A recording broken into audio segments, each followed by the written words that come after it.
Welcome to the Slop Temple. We pray this video helps. You start by opening Roblox and going straight to the avatar editor. Select the avatar you intend to change. Once there, locate the hair category and pick the hair item you want to recolor. If you plan to use a custom texture, open Roblox Studio and load the asset. Otherwise, use the built-in color selector.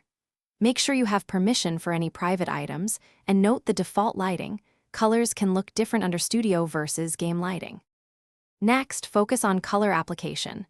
Open the color picker and either enter RGB values or choose a preset swatch. This controls hue, saturation, and brightness. Once set, apply the color to the hair mesh and use the preview window to inspect appearance under various lighting settings. You'll see differences between Studio and in-game.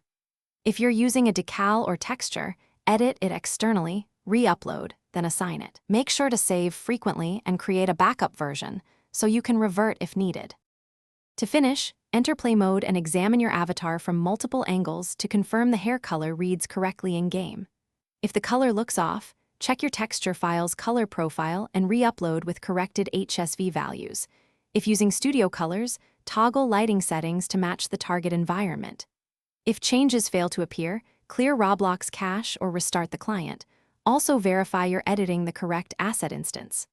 Once satisfied, save and publish so the color is visible to others. Thanks for watching. Consider subscribing if we helped you.